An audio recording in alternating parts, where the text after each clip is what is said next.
Liam Bradshaw, welcome to the School of Athens. Yes, yes. Happy to be back, boys. Awesome. So I read on your Twitter you say you're addicted to progress, right? Where do you think that comes from and that started, originated? That's a good question, man. I think a lot of it is probably just habitual, like us to get to the point where we're at now. We've been going at this shit for a while, bro. And it's consumed our headspace, it's consumed our daily activities. Just thinking about how can we progress forward and make money. So if you do anything for 5 years straight, you're gonna probably feel like you want to keep doing that thing. So I would say it definitely just comes from habit, bro. Just repetitive tasks, doing the same thing every day and seeing that progress. It's a good question to be honest. I think it's probably also dopamine. Naturally how we're wired as humans, we want to do what makes us feel good. And if we're progressing and we're actively seeing ourselves, move closer to what we want to achieve, we're only getting dopamine hits, dopamine hits, dopamine hits, and naturally our body and our mind and our being is going to crave that. And do you think most of that is nature or nurture? I would say most of it's nurture actually. Mm. But I think if that's people's goal, if they want to be addicted to progress, because I also know a lot of people don't have that fire in them. They don't wake up every day and want to progress. You can also curate it, just through small steps and actually getting yourself into that momentum.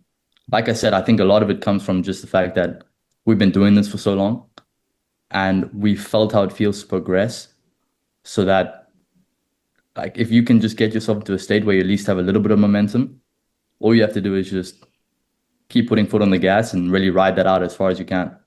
Mm, Mm. mm. Yeah, I think it's beautiful, man. Um, you obviously this was taken from your YouTube at one of your titles. You built $1 million e-com brand at just 21. People see this young, successful, good-looking dude and think, "Wow, like, was this overnight success, Liam?" This How guy long did this flirting with take me, you, bro? bro. Yeah, bro. People see it so young, like Yeah. making so much money, and like think this is so crazy, bro. How long did this actually take you? Some people think this is overnight success. Yeah, it's interesting, boys, because I mean, for those of you guys that saw our last podcast, I wasn't actually in too good of a place back then. I had made some good money, I'd spent a lot of money, I'd had a lot of amazing experiences, but during that time I wasn't really at the pinnacle of my success. I wasn't really crushing it at that point in time. I was trying to and I was constantly working, but the output and the result wasn't where I wanted it to be. And since then, we've turned things up exponentially. Like my life has completely changed since then. And yeah, I mean, that's also just a testament, that was almost 1 year ago. And I'd already done so much up until that point. I'd already made a really good amount of money, ran it all the way up, ran it all the way down, ran it all the way up multiple times. And that was 1 year ago. So, I mean, to see where I'm at now compared to just 1 year ago, that's already shows that like this definitely hasn't just happened overnight. You Yeah. know, I got started in trying to make money when I was, around 16, 17. So around 2021. And that's when I started making my first little bit of money online. So it's been a good, almost 5 years now. Mm, mm. And obviously, like, oh, well, first of all, for everyone watching, you were the first guest to have our second appearance. So that's just a testimony to all the success you have achieved thus far up from our previous one. That's why we had to get you on. You're currently in Bali now as well. And, I would love for you to maybe convey some things you think led you to having this exponential growth and success the past couple of months, like you just mentioned. Yeah, for sure. So I think I definitely built a massive foundation when I first had my little bit of success. Just to give the viewers some context, I started making like actual good money. And if we're speaking South African standards, I would say over $5,000 a month in the middle of 2023. So like a couple of months out of high school. Was making like $6,000 a month in sales. Did that till around October, November of 2023. Rolled all of that cash over into e-commerce and then made no money, just lost money for about a month. But bear in mind, I was working my ass off all day, every day with one goal and one vision, and that was to get an ecom brand up and running. It's on my YouTube channel as well. If people want to go watch it, I documented the whole thing. And yeah, then I made $15,000, next month $20,000, next month $50,000. So those were all milestones that I hit very rapidly. And that obviously gave me a very good foundation first in terms of knowledge, but also in experience. I put a lot of that money back into coaching, into learning new things, into travel, which ultimately led me to find out new things about myself, develop my own character. Last year I went to 12 different countries, and that really helped me just build the mentality of just an absolute killer. I mean, I still believe I have a lot to learn and I have a lot of growth to do, but I'd like to think that I'm only becoming more and more of a killer every day. And like, even if you aren't becoming a killer every day, I still think that everyone should think that, because you are what you think you are at the end of the day. You are what you believe you are. So yeah, Brandon, I would say like it's really just experience and the compounding effect. Even though last year when I had that podcast with you guys, I wasn't necessarily making money, I was still waking up every day and firing shots, and eventually one of those shots were going to hit bullseye, which they did. So yeah. There's an amazing quote from Drake. He said, it's real when you are you think you are. I don't know where someone said it as well, but yeah, it's truly. I was in the sauna with a friend yesterday, and it takes like half a decade to really start to see some momentum coming in. Doesn't matter what business model you start, e-commerce, SMMA, even trading, which I wouldn't really recommend, but it takes like 5 years, to really start seeing some momentum coming in. So when you see young guys doing it, they started at like 16, 17. So that's the reason why. And like, and I mean, even if it doesn't take half a decade, like let's say you're in the right place at the right time, you're really putting in the effort, you meet the right person and it takes you, 6 months. Amazing. But when you're going into it, you shouldn't have the mindset of, it's going to take me 6 months, and if it doesn't, I'm going to start losing hope. Like go into it and be like, okay, this is probably going to be a lot harder and potentially going to take a lot longer than I would hope it to. And commit to that. Commit to the fact that you might have to work for 5, 10 years seeing no results. Yeah. Because then achieving what you want is inevitable. Yeah, there's a good mental model also. Sorry, Quentin, but like if it's going to take twice as long and it's going to be half as profitable, would you still do it? That's a good mental model to use because it's probably going to be like that. There's a lot of these quotes and stuff that say it happens slower than you expect and then faster than you could ever imagine. And when it rains, it pours, like we all experience it, even though we are in different business models, we all experience the exact same thing. It's it's insane actually. Bro, and I will say when it does, I'm just going to say one more thing on this, but I will say like when it does pour, like put as big of a bucket out as you can, like really soak in that, because the same thing happened to me. Like I started making money at the end of 2023, the beginning of 2024. And then I just started traveling. Like I went absolutely crazy. I was, there was a period of time where I was like barely working, and it ultimately led to my downfall. Now I still had an amazing year last year, but if I just really rode the momentum that I built towards the end of the 2023 and the beginning of 2024, I would have made way more money in the short term. And because I didn't ride that momentum as hard as I could, I was forced to go into a period where I had to really just rebuild again. How would you balance? I'll get back to what I previously want to mention a bit later. How you spoke about now, having a big bucket and trying to, really soak in when it pours, but you obviously also maybe wanted to celebrate your first win or whatever, you went to go and travel and do all those things. How do you, looking back at all of this, maybe if you didn't go and travel and you focus a bit more on working, like you just mentioned, maybe you would have gotten a bit more in the bucket, whatever. How would you say is a good balance between celebrating the wins and then focusing on, making sure that you are leveraging everything you can in this moment to make as much profit as possible? Yeah, I would say reinvest, use the money as a tool, delegate, make sure that the ship is still going forward, and then still celebrate. Like, I'm so grateful that I traveled. I met so many amazing people. I saw so many amazing places. I developed my character beyond measure, but I had no systems in place. If I had an amazing team and I'd reinvest that money first into the business and created it into something that was a little bit more independent without me, I would have been able to do these things Yeah. completely guilt-free. But it was because I was the only thing keeping the ship going forward. If I took a break, ultimately things would go to shit until I decided to come back and fix it. Mm. You know, what's the funny I thing love is that, like So I bro. would you're say just like, yeah, that's leverage the exactly what momentum worked. to build systems. Mm. Yeah. That's exactly what I think every single entrepreneur that first makes their good money, they all go and travel. Like, that was us basically last year. And you can Yeah. kind of feel the momentum as well. But, it's pros and cons. Like, we obviously saw the world, and that gives you a perspective that you can not get anywhere else, right? So, it's like, did that help me also make good decisions in the business, that makes me more money later? It's like, you can't, Yeah. you never can never really say. Yeah. But that Yeah, those experiences when you travel is invaluable also. I mean, bro, this yeah, man. entire idea, the School of Athens, this podcast, our community founders acquisition, all was born from us being where you're right now, which is in Bali. That maybe would have still realized, but like, it obviously got like when you were there and we're in this abundance of just relaxing, being in the moment, experiencing new paradigms, new people, it complete and completely just fired all these ideas in our mind. And that ultimately led to where we are right now. So, yeah, it's fascinating, bro. You Yeah. obviously said you traveled to all these different countries last year. I think you said 12. What would you say is the value in traveling for you? You've obviously invested heavily in that. Invested.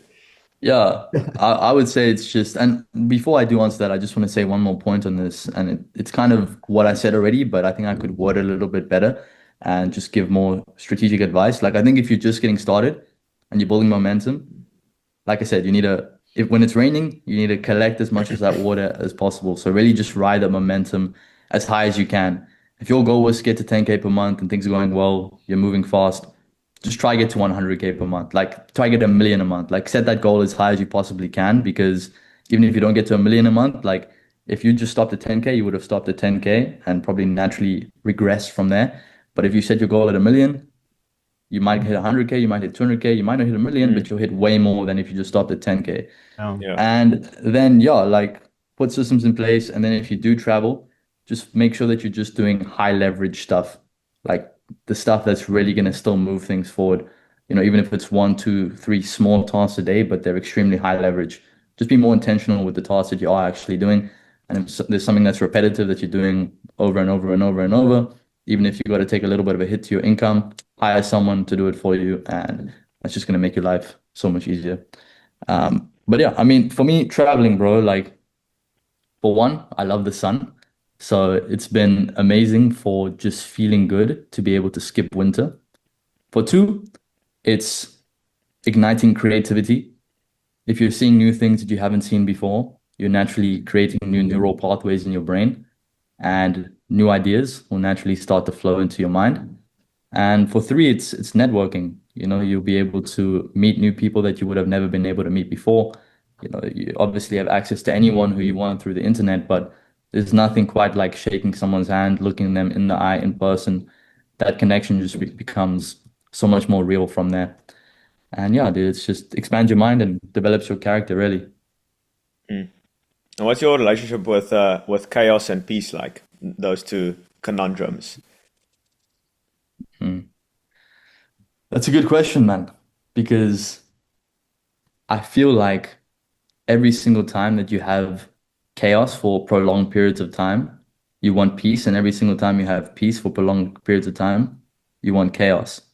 And I'm a firm believer in that, everything in your life is your responsibility. But at the end of the day, like sometimes things will be out of your control, if and it's the same with with working. Like let's say you were supposed to start working at 7 a.m., but something happened, you had to go drive to take your girl to the doctor or whatever it may be. If you're pissed off because you can't work, it's only going to just disrupt your whole day. So I think it always comes down to just being present because if you can't enjoy the chaos, like you'll never enjoy the peace. You need to be able to enjoy both to the fullest because one thing that I notice myself doing is like when I'm working for prolonged periods of time, I'm like, yo, I really wish I could just be like, you know, in Bali now, like driving a scooter through the trees or something. But then if I'm driving a scooter through the trees the whole day, naturally I'm gonna start to think like, damn, I wish I could like sit down at my desk and work, and then it takes away from you enjoying either one of those things. So it really just comes down to being present in my eyes. Mm. And how do you balance Yeah. like the long term view? Like when you're present, it's like you really have no thoughts. But how do you balance the actually thinking forward and thinking about the goals and things that need to get done and stuff like that and future pacing and being present? Do you think you can do both at the same time?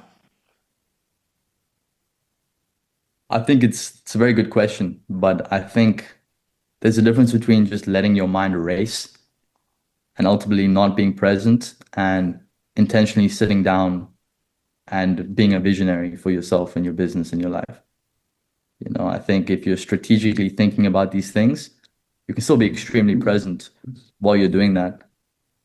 But if you are just letting your mind race and you have no control over your thoughts, then you're gonna have, you know, 2 hours feel like 10 minutes because you weren't even there. Mm. I think this is what I actually previously wanted to get into. It might be a good segment here as well. I think I wrote an email about this recently about the importance of switching our focus from the outputs to the inputs. Essentially just controlling the things that is in your control. Because you can't really control the outputs. Like you can to a large extent, but you can only really control your inputs that's, aligned with your goal. But how that comes, when that comes, is essentially, up to God at the end of the day. So a lot of it has to do with luck. You can only execute on the right information, as heavily as possible with, as much, intensity as you can. But on the end of the day, a lot of that comes down to just letting things be.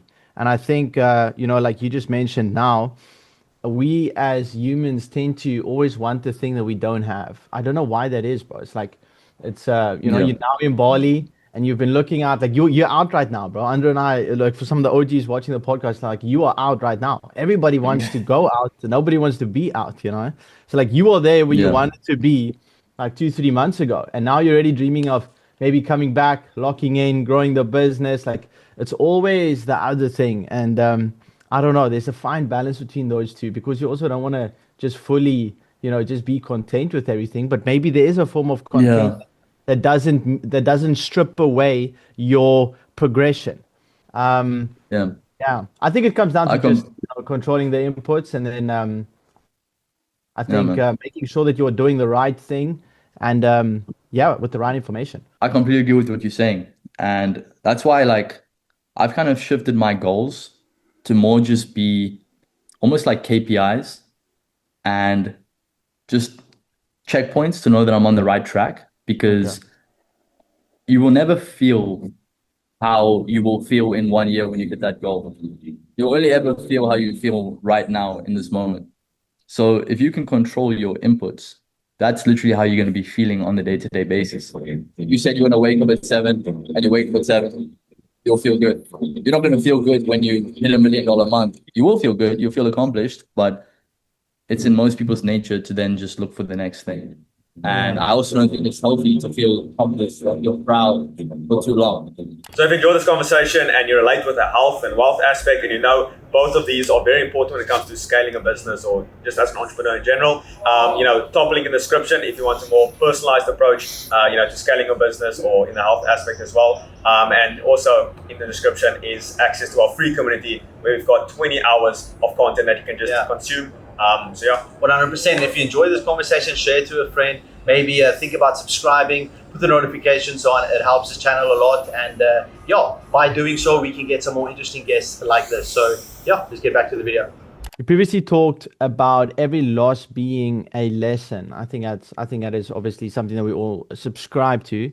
I think talking about from the previous pod that we had to now, what would you think is a major like failure that taught you more than most of your success? That's a very good question. It's interesting, bro, because I've kind of brainwashed my brain to not even Yeah, see think it as a about failure. failures. Yeah. I think Same, bro. back, I'm trying to think back now, like what failures have I had? Yeah. Realistically, I've had none. Maybe there's been things on the day to day where things are going wrong, where I could have prevented a certain problem. But ultimately, everything has worked out just as it should. And I think for most people looking back, things are always working out just as they should. And even if you think, okay, maybe I shouldn't have done that. Maybe this happened to me. I feel that the man who's optimistic will see good in everything. Doesn't mean that everything needs to be repeated, but it just means that there's always a positive outcome to take from it. Yeah. You know, there's certain things that maybe should be repeated because they're continuously good for you, but there's other things that maybe have just shaped you into who you need to be. And also maybe relieved some, like let's say, I mean, I'm not speaking from experience here, but I'm just saying like, let's say someone used to be a drug addict and they've overcome that. Some may say, yo, I completely wasted my life. You know, I wasted so much time. I messed up so many relationships, but maybe they were going to do that anyway at some point in time. So looking back, they could say, okay, it's good. I've gotten out of my system and I know that I'll never touch that ever again. Or maybe someone else will kind of be on the edge of it. They'll be on the fence and they'll be doing drugs here and there on the weekend. And then it starts going in the week and then they pull back again and they don't do it for a month, but then they start doing it again and again and again. Arguably, that could be even more negative because then they have zero momentum and they can go on for a lot longer than if you know, were a drug addict and got out of your system. Now you're never touching it again. You know, obviously that's a extreme example, but it's just an example of how something that, you know, to the blind eye, to the average person could seem extremely negative. But if you just change your perspective, it's actually can be a very positive thing. I also have this philosophy that everything that happens to you is perfect. Like if you like you know, I don't know if it's like God whispering to you or something, but like you can practice that where you're just silent. I just know exactly what I get home from the gym. I'm like, okay, there's so much that needs to happen. I just listen to like that voice. You know, you don't have to be still, but you can just tap into that and be conscious of that. And it's like, okay, do this, do this, do this. And by the end of the day, you're like, oh shit, I just did all of that. You just like everything is perfect, right? And if you just listen to that voice, you know exactly what you need to do at all times. I feel literally at all times. If you just listen to that more, the more you listen to that, I feel like the more successful you'll become. Just the more aligned you are. Dude, Bro, and I mean, I believe it's God, but I also believe it's a combination of just your conscious because your subconscious literally knows so much, bro. It's stored every single interaction with every single person that you've ever had, with every single situation in your life where things have gone good, where things have gone bad. And it's just built up a massive database and data center for making decisions. But the thing is, so many people are unable to tap into that simply just because they're distracted. They wake up, they go on their phone first thing in the morning, or even worse, not worse, but even as simply as waking up and just working directly in the morning. And you open up your laptop, then there's decisions that need to be made, all of this stuff that's just impacting your mind. Whereas a better path would be to wake up, take 15, 20 minutes just in silence. Like let your actual brain and your subconscious help lead you through that day. If things are going crazy, if there's chaos, take a deep breath, have some silence. Don't distract yourself with social media or with just continuously working either, because then you're just suppressing your subconscious, which is like your second genius brain, which can help you so much if you just tap into it. Bro, I definitely resonate. It's so refreshing to know that, and I mean for everyone watching, like all three of us agree to be delusional. That's essentially what we're saying. It's like there's things that's gonna happen to your life that's objectively, you know, you would much rather want a different thing to happen, and yet you reframe that to make it into a positive thing. Because like, how else are you gonna see it? You need to believe it's a positive thing, you know.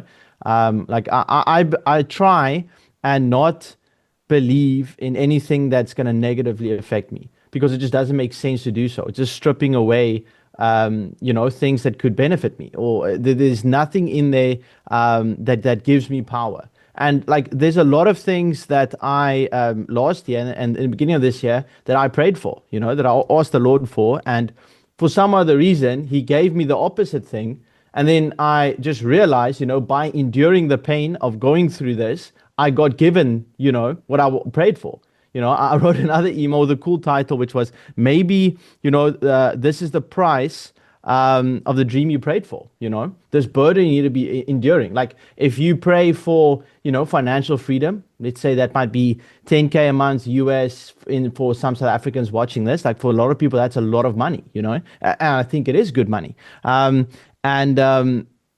let's say you pray for that, and then for 6 months you get nothing. And maybe the Lord is asking you now, like, do you really want this? Is this really what you want? Can you endure the 6 months of, absolute chaos and doubt and fear and all this negativity, like that's sort of like withholding you? Like maybe that's a point where you need to start rebuking that and be like, no, fuck this, bro. Like this is not who I am. Like I'm a person that is making 10, 20, 30K. And I think that's also why community is so important, and valuable. Like you obviously have your own e-com community. We have an agency community. We've all three invested heavily into mentorship. Yeah, bro, it's so cool to link all the people. Like we all follow such a similar journey. It's actually insane. And I think we said that previously on the previous podcast as well. Yeah, bro. And I mean, I'll also add another view to this is that, yes, from a religious point of view, like maybe God's giving you something or giving you something different to what you originally wanted, because maybe it's just not the right time for you to like fully be able to grasp what you really want. Maybe it's dangerous for you to get that thing now. But I think also where a lot of people go wrong is that they want things and they try and attract it into their life, but they want it so much that they're actually focusing more on what they don't want. And that's why sometimes they get what they don't want out of life, because they're doing it out of fear of what they don't want, out of just flowing towards what they do actually want and being detached from the outcome. Like a lot of people want something out of fear of not wanting something else. And out of fear is actually just attention. And it's a very strong attention too. If you're fearful about something, it's in the back of your mind. You're thinking about it all the time, like whether you're thinking about it or not. It's just there, in the form of stress, in the form of, mental capacity, whatever it is. And if you're focusing on something, it's going to grow in your life. And naturally, you're going to be led towards it, Are there any things that you are, do you have any fears at the moment? No. None? No, not really, man. No. Not even like fear of mediocrity? That's a good one. I wouldn't say so, man. I mean, I haven't given it much thought. And I don't like to address fear in any way, because like Quentin was saying, it's like I've really made a very conscious effort to not allow anything negative into my brain. Even if someone says something negative, they can say it, but I'm not going to listen. Like it's not going to come into my mind, So my brain won't even really allow me to go there, bro. Like I'll genuinely say, like with full confidence, that I have no fear.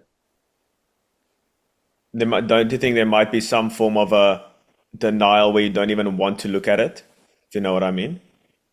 It's like so deep in the subconscious, because obviously to obviously achieve this level of success at such a young age, like that's potent fuel. And usually inspiration isn't as potent. It's more like anger and just like, like just I want to make shit happen, and that's not usually from a good source. Usually, not maybe you are like the odd one, but you've probably seen like lots of these successful guys.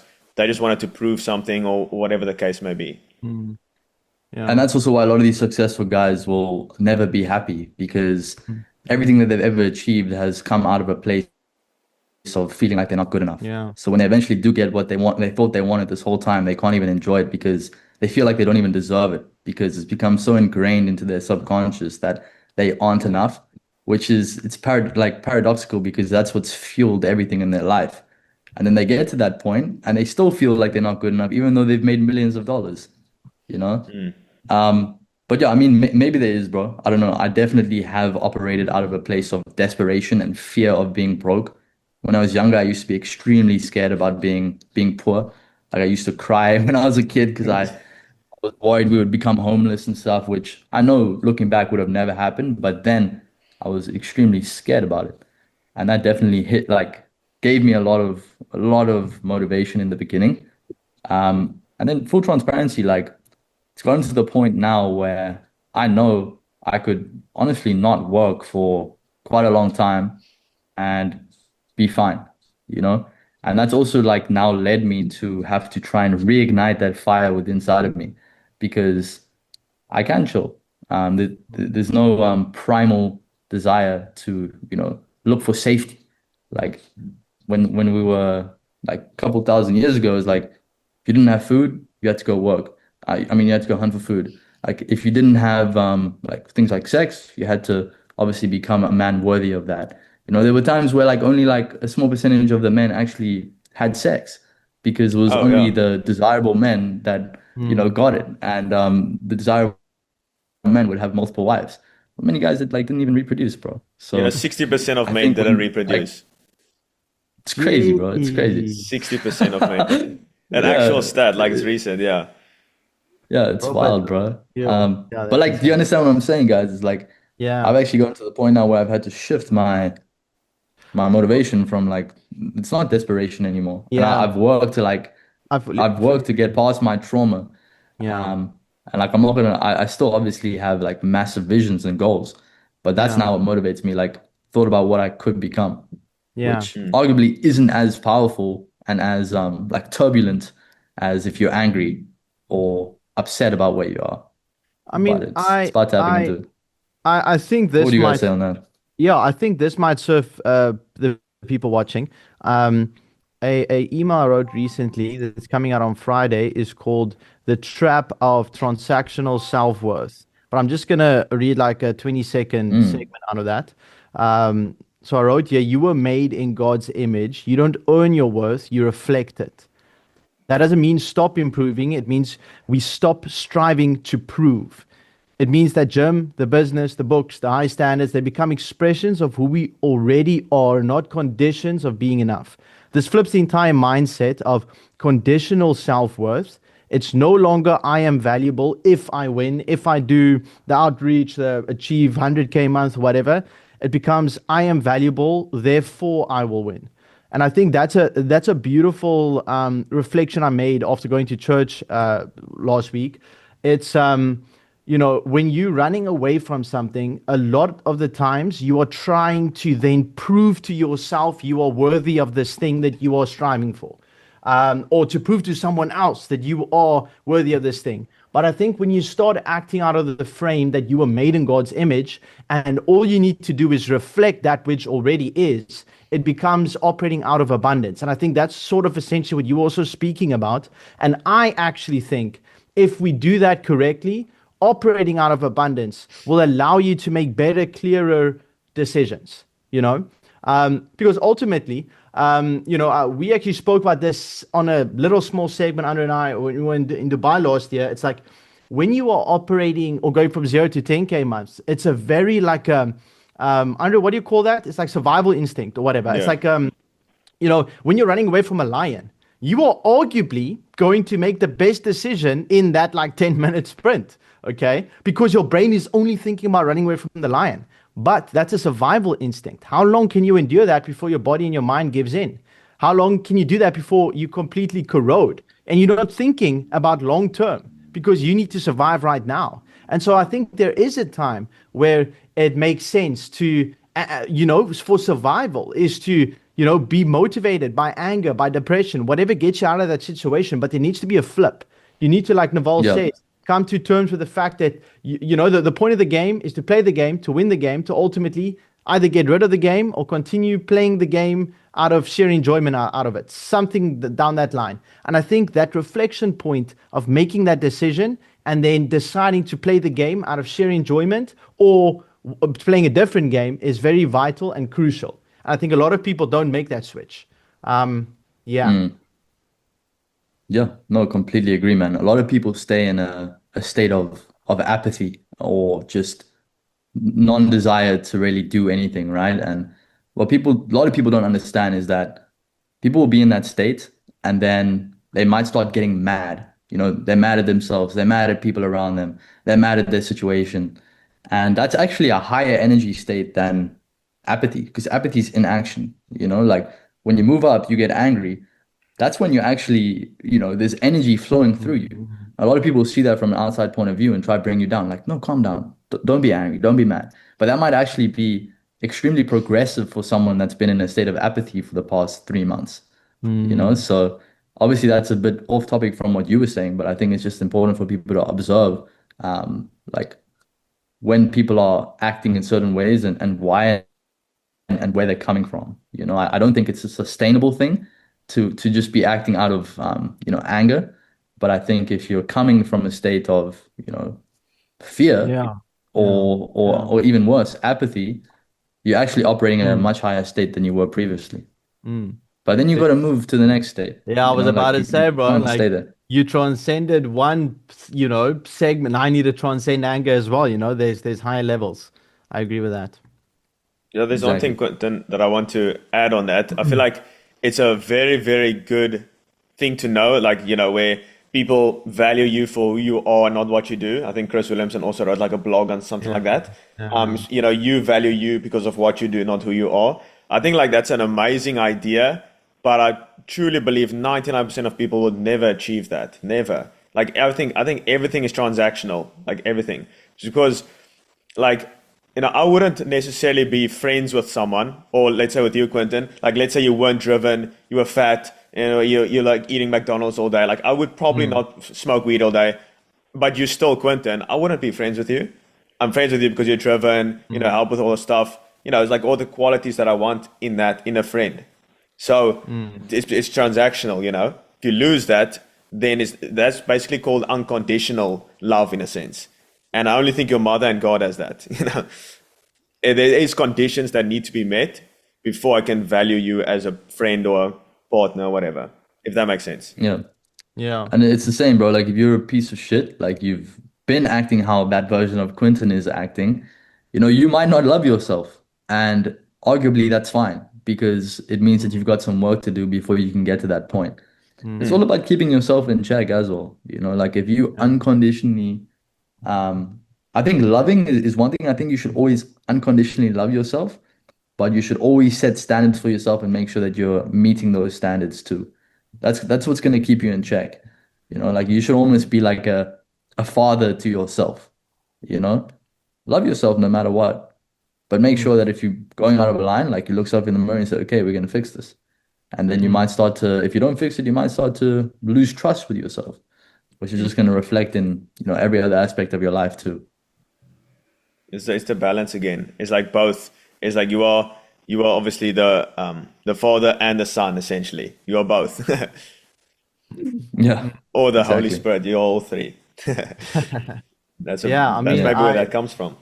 I definitely agree with that. I think the importance comes down to because I think it's a balance. It's a dangerous game to attach your self-worth on things that you do, because because what happens when you don't do that thing, are you now less of a person because of it? Maybe Yeah. like, and I don't know if that's not a healthy game to play. Like I think No. maybe just changing the frame. So the game might still be the same, but changing the frame from, instead of needing to do the thing to be who I am, you just become the thing because you have submitted your idea of who you are to a higher being. Like that's obviously me as a Christian. Like I believe that I was made in God's image. I don't need to earn my own self-worth by doing the thing. I just need to reflect it. I just need to do it. And so that removes the friction of really taking action, because I already am that person. Like the goal is not to go and run 4 times a week. The goal is to become a runner. Like I just need to become a runner. Like that's just, now I am a runner. And what does a runner do? Well, he go runs. That's what he does. But like, would you still love yourself if your goal was to become a runner and you weren't? Like, well, I mean, what do we say if to I people that genuinely are smoking weed all day, like eating like shit, like they're fat, they're Well, I would unhealthy, tell them they're frying the they were made dopamine. in God's image, bro. God wasn't smoking weed, So, Like but don't you he think wasn't like, lazy. So there is standards. I do agree. There's standards that yeah, needs to be held, but it needs to be a reflection of who you you are if you were your higher self. Um, but yeah, I get what you're saying. Like it is there's It definitely is a tough, balance man. between the two, bro. Yeah. Like yeah, it's a good point I that think that Andre brought the, up. the real thing is you are like unconditionally loved so much that you don't want to become a loser. Yeah, Or yeah. you, and Okay, you but don't why do you want to call sin. that? Because by doing that, you still are like by trying to reflect my most godly self, I'm still at to an extent attending to certain conditions, which is not to be lazy, to Yeah. love the people around me, to do my best. So there is still Yeah, man. conditions. But it's interesting because, you know, if we look at it on an energy level, which I believe, you know, God is the highest level of energy possible, and ultimately the devil probably one of the lowest energy as possible. Like Yeah, fear and someone stuff. that's operating in a state of shame, of guilt, of apathy, they're arguably going to have similar traits to someone who is enlightened, you know, or extremely peaceful. Someone who is enlightened doesn't care if they're making 10K a month or $100 a month. You know, someone who is operating out of apathy and shame, they probably don't really care either. They're just there, they're going through the motions, they're being pushed through life. It's arguably the same actions, but very different feelings and very different energy that's being radiated there. So I think that's something that's really interesting to look at too. Bro, I You love know, that. like, A pastor once told me your heart posture is everything. Because I had a problem with I was struggling to go to church and my attendance, whatever. And he told me like God doesn't care about your attendance, bro. He cares about your heart posture. Like, why do you do something? Are you giving the guy on the street 100 rand because of pride, or like you're hitting the gym to go and flex to be prideful, or making all this money, or why are you doing this stuff? You know, what is your heart posture when you do something? I absolutely, when I heard that, I fell in love with that term, bro. Heart posture. That's essentially what you're saying right now. yeah, Yeah, love I want to that. switch exactly. topics for a bit. Liam, can you Yeah. tell me a bit more about ad lead advertising? You're completely different, Bucket. Yeah, bro. Lead Advertising is an agency that will help you scale your revenue to the moon and will help you reach new heights in your business. Yeah, that's my one of my first agencies that I started. I think I had a few others like under different names and different services, but Ad Lead Advertising was the agency that I started. I think I was doing lead generation for home automation businesses, lead generation and appointment booking systems, and I was cold calling home automation service owners in the States, trying to get them to hop on a call with me. And yeah, it went pretty miserably, to be honest. I didn't close any clients. But yeah, that's a throwback for sure, man. Yeah, like yeah, those beginning stages, bro. Like, yo, I would cold call for like 4 or 5 hours a day. Terrible. But like, Yeah, man. so yeah, you change. Entrepreneurship is the ultimate vehicle for self-improvement. It's insane. Like Oh yeah. I was probably one of the shyest kids in my high school. I'm not even kidding, right? And now people are telling me I'm the best salesperson they've ever seen, or whatever the case may be. It's like, you know, all this confidence on the calls and passion. I'm like, this complete opposite of who I've. And that was like how much? Like 4 years ago, whatever. You know, it's not even that long ago. Bro, Andrew couldn't do Crazy, an man. oral in school, bro. Now we got a podcast. Yeah. Used to rock up with a Can Mondeling, bro. Yeah. more. Bro, it's weird because I feel like I don't know about you, Quentin, but I was in the same boat, bro. Like in high school, I went through a stage where I was extremely like just not insecure, but also just like self-conscious, right? Yeah. Also, I'd try to do an oral, stuttering over my words. Yeah. And then all of a sudden, Cooked. directly out of high school, I'm sitting at my desk every single day, having hundreds of conversations a day, trying to sell my service. Yeah. And of course, naturally, it started terribly in the beginning. But as you put in the reps, you get better and better and Yeah, better. And bro. even though I didn't close any clients, it like we're going back to what we said earlier, like I'm still so happy I did it because Yeah. the ROI that I had from that just through building confidence, getting better at speaking, getting like simple skill is picking up the phone and calling someone, which I used to literally struggle with, like making that first cold call. Now I can do it right now on this podcast, you know? Yeah. And that's like 2 years out. I still have that now confidence in myself to be able to do those things. Life will teach you so much if you just allow yourself to fail a bit and just take action. Like when you're so insecure about what people think and whatever, and then you put yourself out there, and then you realize that all these other people's opinions are irrelevant. Like I was actually like not really like I really cared what people thought about me in high school, but I was also a very like extroverted person. Like I spoke in front of the school and stuff. Like I was pretty good with those things, but I always was like analytical or what were people thinking, like whatever, very ego, whatever. And then when you Yeah. get into the real world and you go through like, let's say for example, like just social media, you're putting yourself out there to a lot of people, and most of the time, especially in the beginning, the feedback that you get is not always as positive as you would have hoped. Or if you start like a business, your first business is probably gonna fail, bro. Like, sorry to break it to you. And like going through that, you realize like, shit, I put all this effort into this, and this guy really hates this. Like we had a guy on a call who had a he's probably gonna watch this. He's gonna know what I'm talking about. But like he made a video for like a service that he's doing, and he really thought the service was amazing. This product was insane. It was his favorite video ever he made. The client came back and just said it was a terrible video. And going through that process, he got hurt. He felt like, what the fuck? Like, because the video was an extension of him, bro. That was his identity. That was his product. And then he realized, like, Yeah. damn, this guy hated on something I thought was perfect. Does that mean my thing is not good? Well, maybe not. Maybe it was Yeah. bad. Maybe it was good. Like, and you just start comparing, and then you realize, like, all these people have so much opinions, and you just need to focus on your own thing, improve yourself, and move forward. If you're going to allow these opinions of other people to withhold you from taking action, you're just going to stay in the same place that you are right now. And yeah. Yeah. I think it's really just a shift in the brain. There's what, 7, 8 billion people on this planet. We could speak to a new person probably every single hour of every single day, have a long, nice conversation, and you wouldn't be able to even go through a Bro, like, percentage of the amount of people in this world. yeah. I could go in the street right now, say what's up to some random guy, walk up to the next guy, say, yo, bro, I like your shoes. Walk up to the next guy, say, yo, bro, you want to fight? POV And like, extrovert. you're gonna get exactly, bro. You're gonna get so many different interactions, and some guy might walk away and be like, "That guy was a fucking weirdo," But I'm never gonna see him again in my life, and like it's just practice, bro. It's getting the reps. Like one thing that I realize is that you have pretty much unlimited chances with people, Bro. with business, with friends, whatever it may be.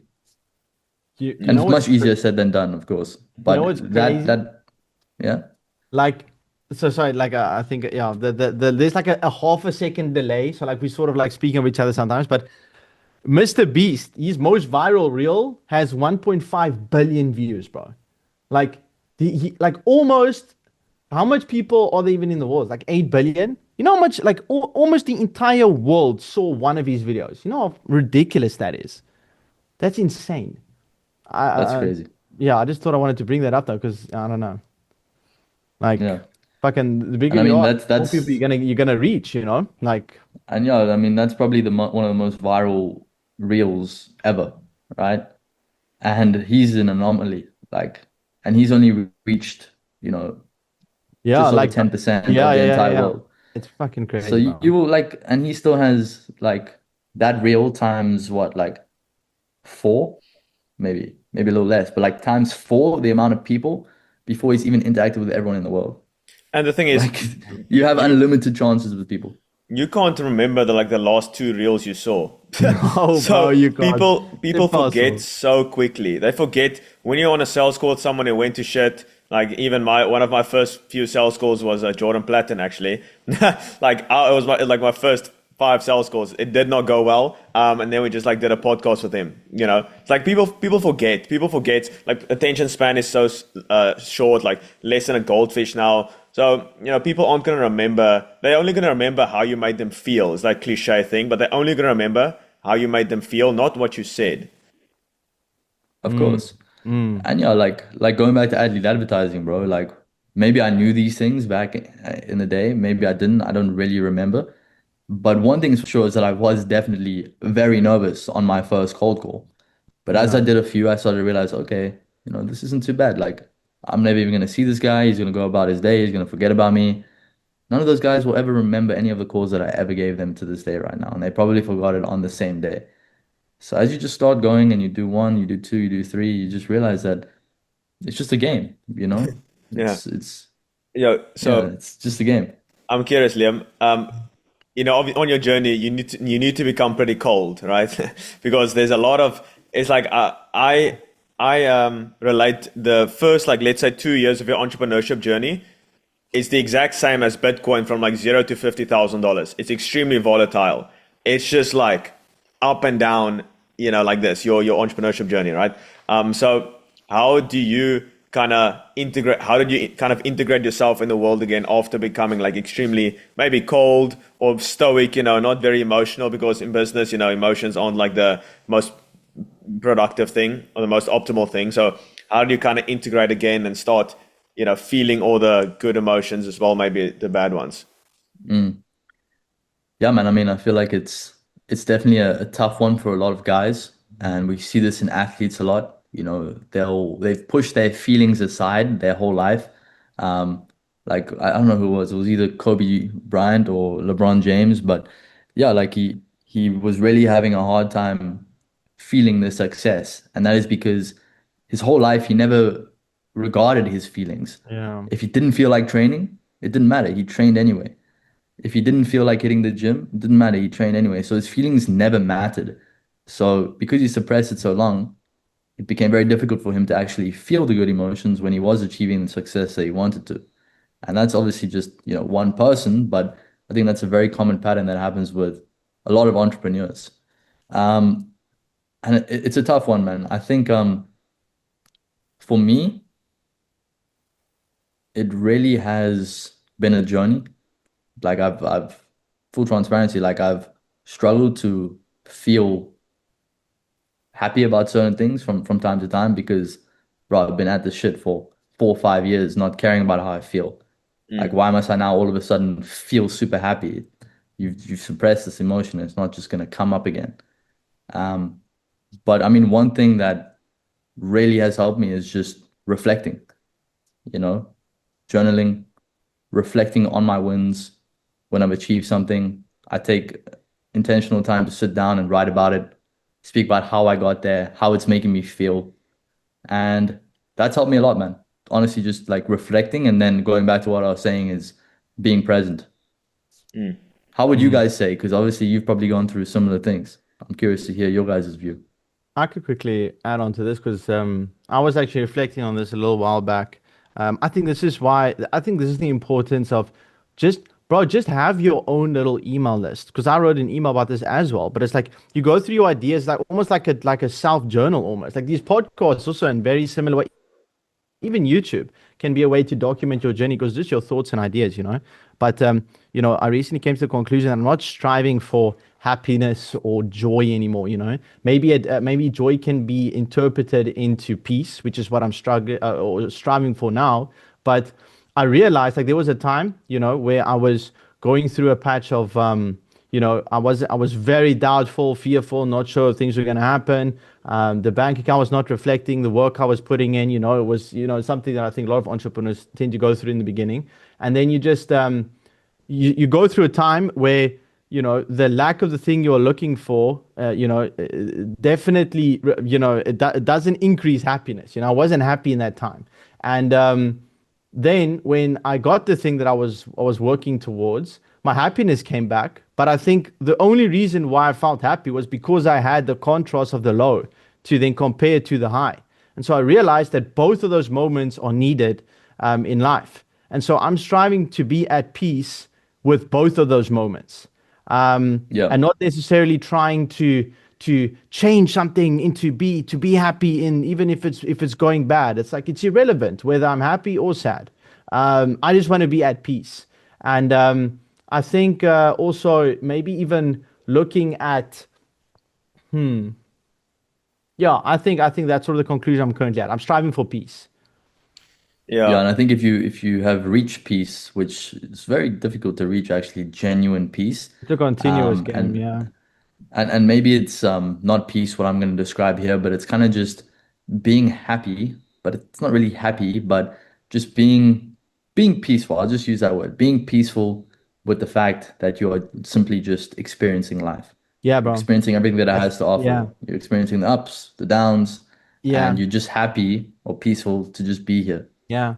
That might be because that's what I previously mentioned. Like that might be joy. I'm not sure like the complete, like fundamental the description of the word, but peace, joy, that's what I'm striving for. And I think, that's what prayer, meditation, religion, like I think that's what all that comes down to, being spiritual and tapping into being present. Is just being in the now, that is what it is just being at peace with what you have. And it's difficult to be at peace with what you have if you're continuously focusing and striving on what you don't have for progression.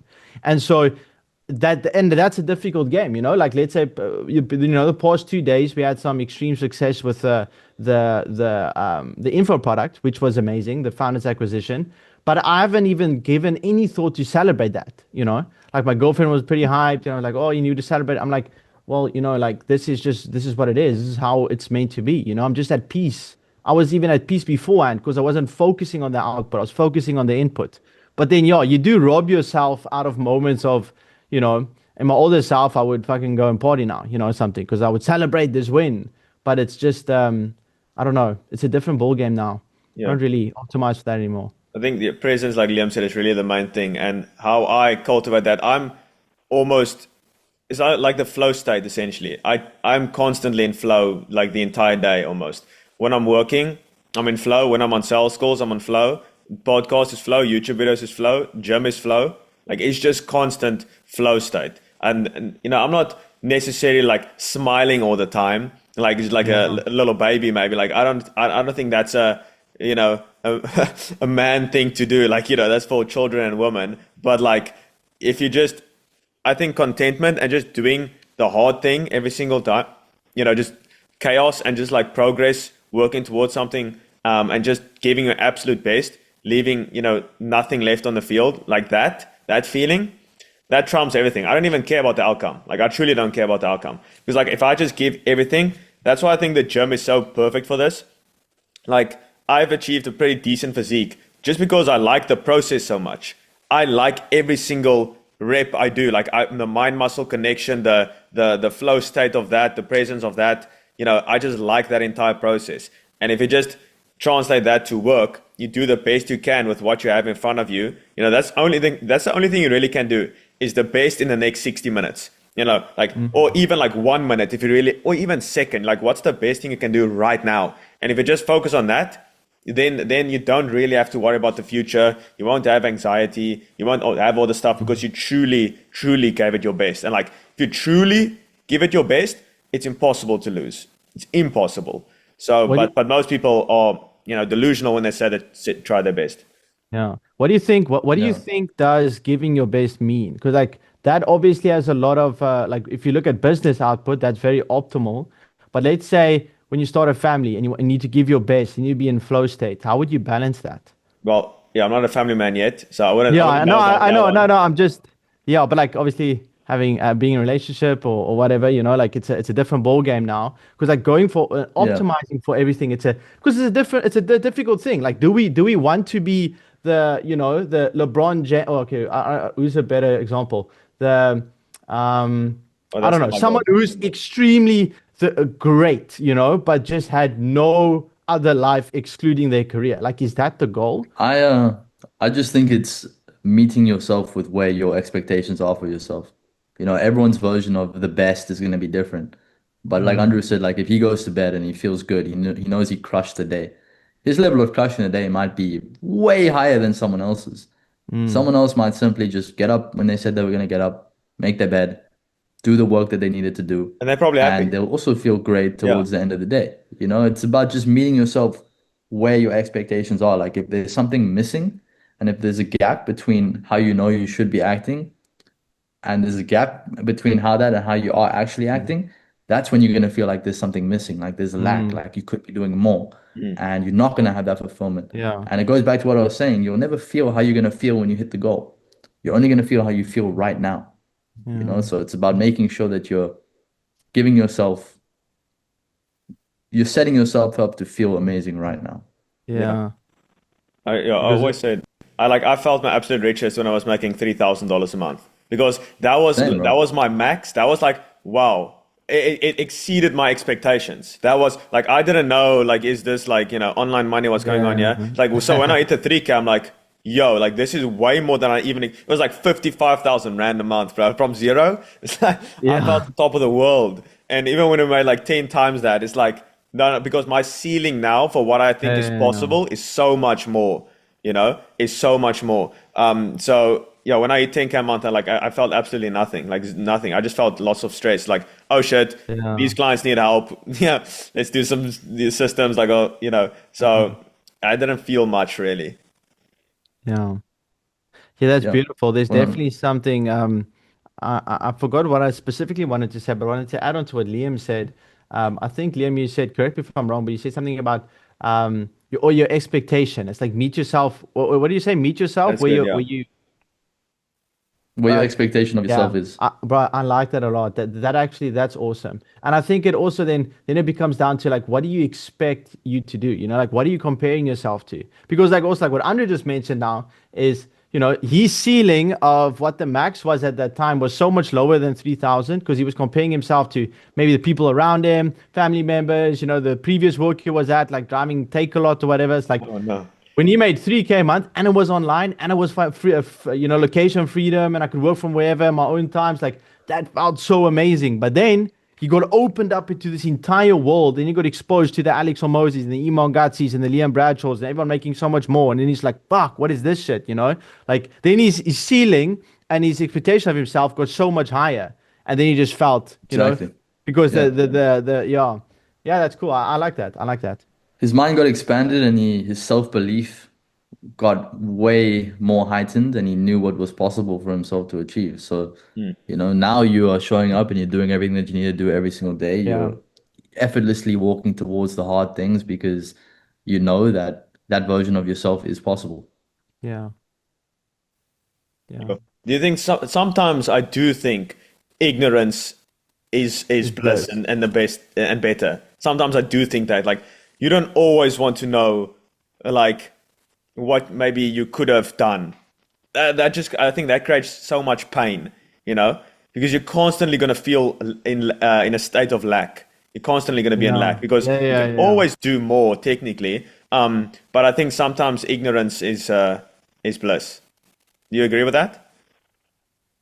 I think it's bliss, but I think it comes at a sacrifice with knowing where you could be. Well, like, You're well, the thing is, sacrificing your you potential. don't know where you could be. So you literally don't know where you could be. Yeah, but do you want that? Like, do you want to not have options? Yeah. I agree. Like, of course, ignorance is bliss. That's why the quote is that quote, because it absolutely is. You know, if you're ignorant to the life you could be living, if you're Right. ignorant to your bad habits, you're not even gonna feel bad about the bad things you do if you're ignorant. There was this So question. it's Let's say you were with your wife. You are both, like, let's say 70 years old. And okay, this might take like a turn, but just go with me with this one, okay? And this is like based on the ignorant stuff. So you are both 70 years old. Your kids are like, let's say 40. You've got two children. They're both 40 years old, just to make it easier. But she got that child with another man. But you truly believed that these were your children. Like, let's say they look the same. Like, you truly believe for like 40 years that these people, your kids were your actual DNA children. But she got it from another man, okay? Do you want to stay ignorant, or do you want to know the truth? Even when, let's say, you're 70, 80. yeah, I'd rather be ignorant, but at the same time, we're not 70 or 80 right now. So I don't think know. it's black and white. That's it. Yeah, that's an impossible scenario too. But like, I get what you're saying. Yeah. Like, No, it's definitely possible, bro. Like no, it's but like, definitely no, but like, possible I that could mean, happen. like, like if you take because like in that case, like anyone that says they would not be ignorant, like, And yeah, it's extremely healthy. Okay, it's like happy relationship. Like everyone's, it's perfect. It's per like dream world. But, would you want to know those are your children or not?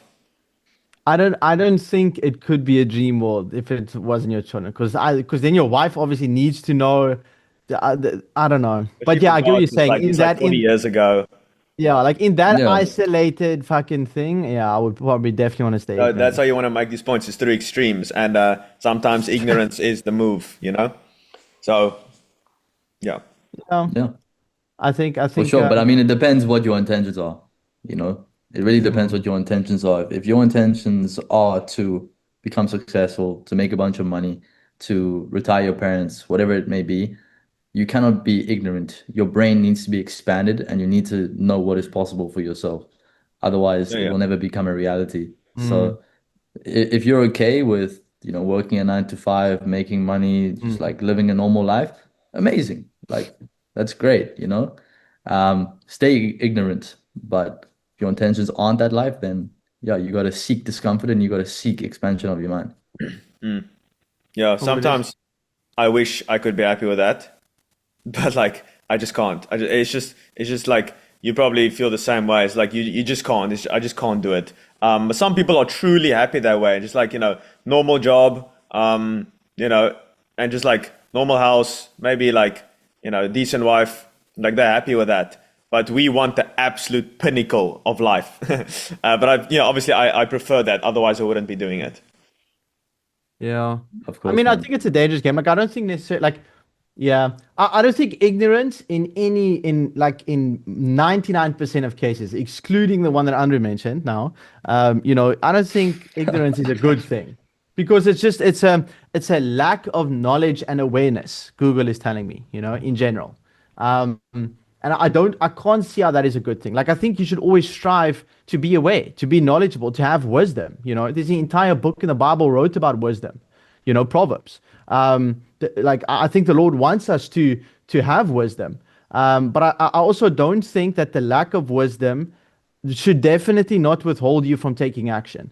Because that's at like analysis paralysis type of thing. It's like you might not think you're good enough to take action yet, so you're just learning, you're learning whatever, trying to become aware. But I think you should always take action regardless of the information that you might not have yet, because you'll learn so much when you're falling down on the mountain trying to build your wings, instead of trying to peculiarly like make the best fucking thing before you jump off, and then you realize the fucking market doesn't want your thing, and it's just a waste of time. Yeah. Yeah, Everything comes down to speed at the same time too. yeah, And yeah, I like that. like one thing that I would say has honestly helped me a lot in my journey is just the ability to also move on from things.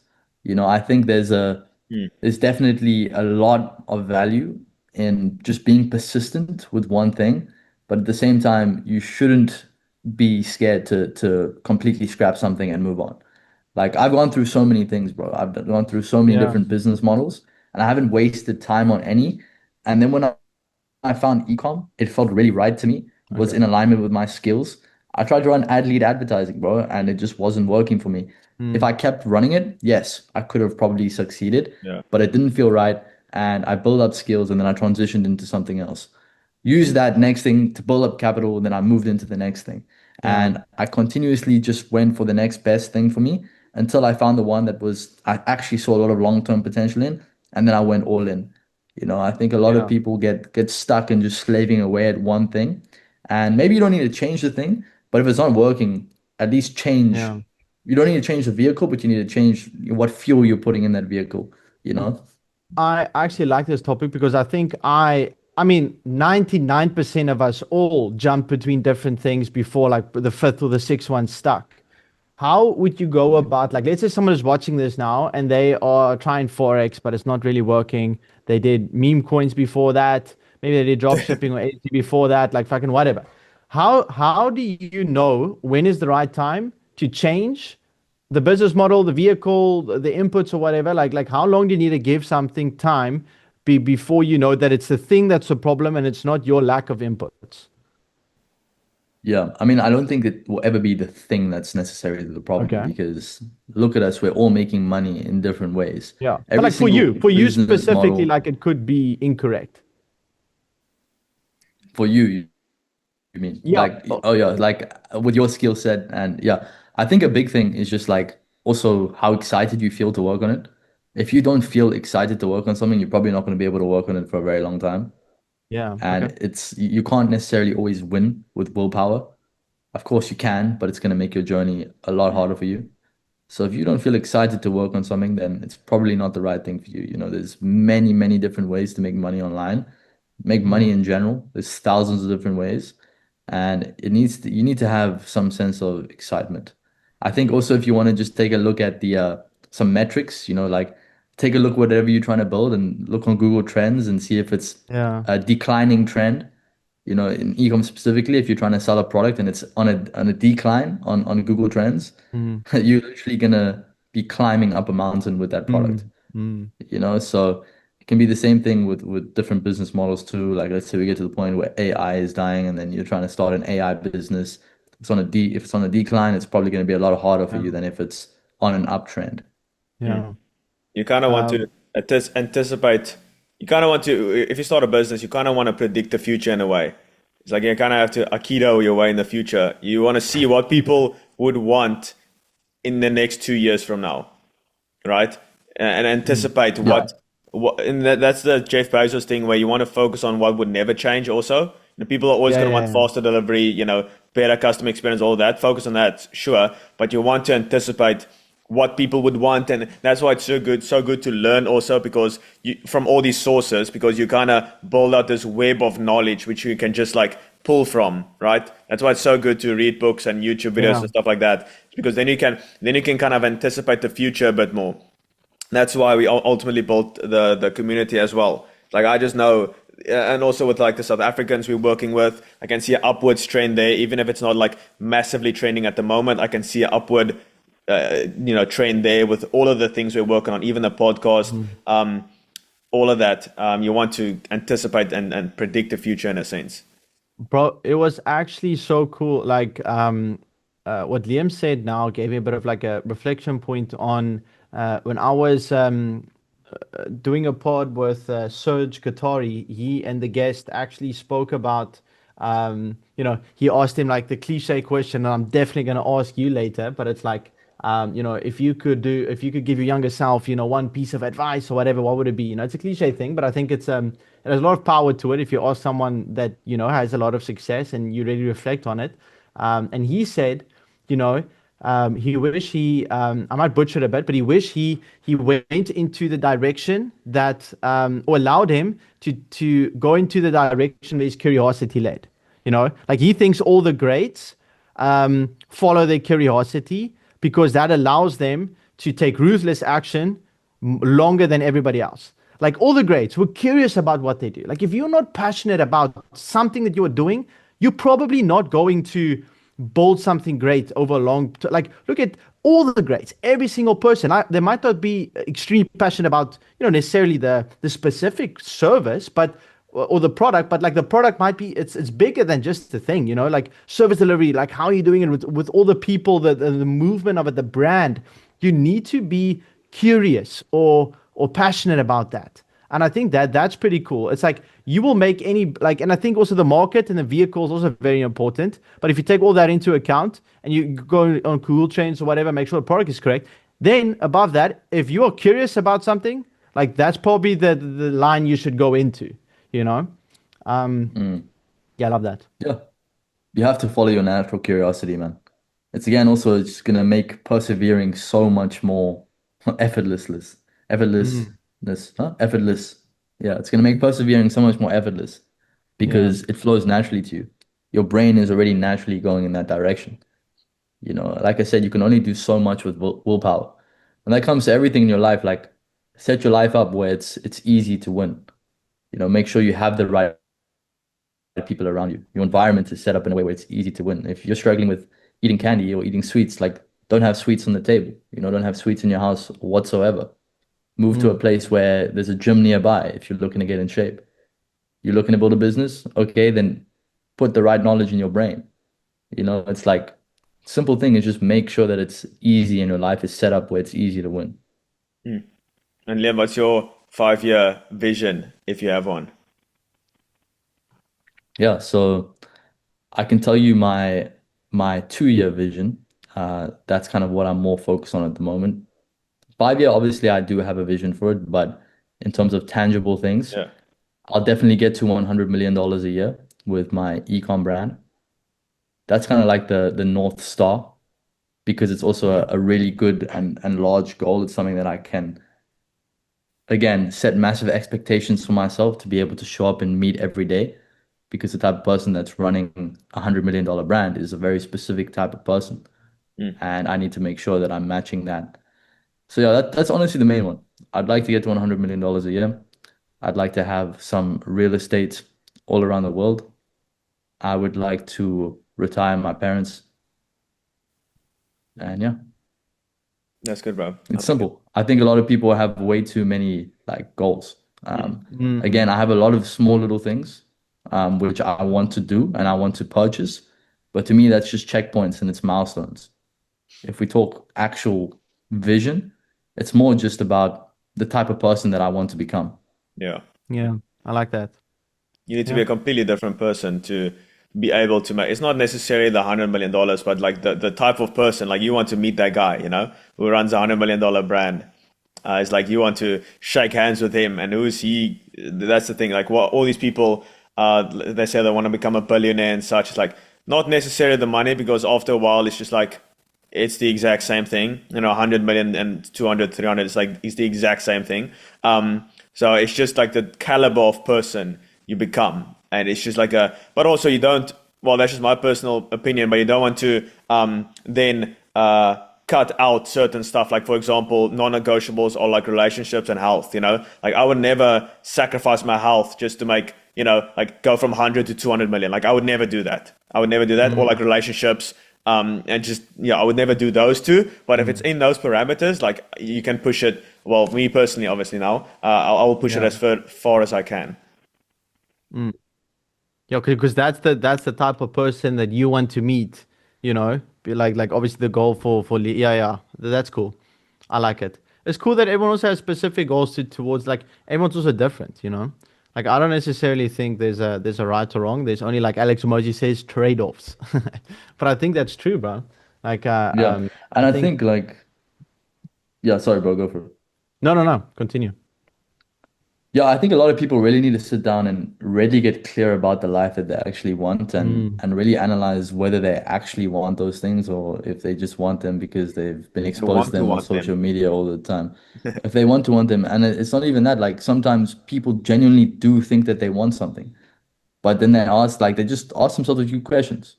Why do I want that thing? One question can make you really think like, oh shit, like do I really like am I really working this hard for like a Porsche? Like why do you genuinely want those things? Do you want them because you've seen them and because people that you maybe look up to have them and you've put it on a pedestal? Or do you actually think it's going to impact your life and give you, lasting fulfillment? So Yeah. like for me, I want to build a $100 million brand because I know that that's going to give me purpose every single day when I wake up. Like I said in the beginning, it's going to create such a gap between where I'm at now and who I could be that I have something to work on every single day. And I know that with time, I'll get there inevitably. Mm. But it's Mm. not the $100 million itself. It's just the fact that I feel purposeful every single day because I know how becoming that person will impact me, will impact my peace of mind, and impact everyone else around me. Mm. Mm. I like that. I think also, like, coming back to, like, everyone needs to go and identify a goal that they're striving for. Um, I wrote something down as well a couple of weeks ago. People can reflect on. Are you chasing a goal you're not willing to live the lifestyle for? If you're not willing to walk the path, release the desire. There's no glory in wanting the reward if you reject the reality that must precede it.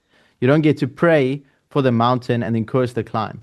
Let me just close that. Yeah, I think so I true, think man. that's cool, bro. Like I think because it is like that. Like for example, me praying to get to a certain financial point and then going through the turbulence to get there. It's like I can't go and curse God now for giving like going through this. Like this might be the burden or I need to suffer through, in order to get to the goal.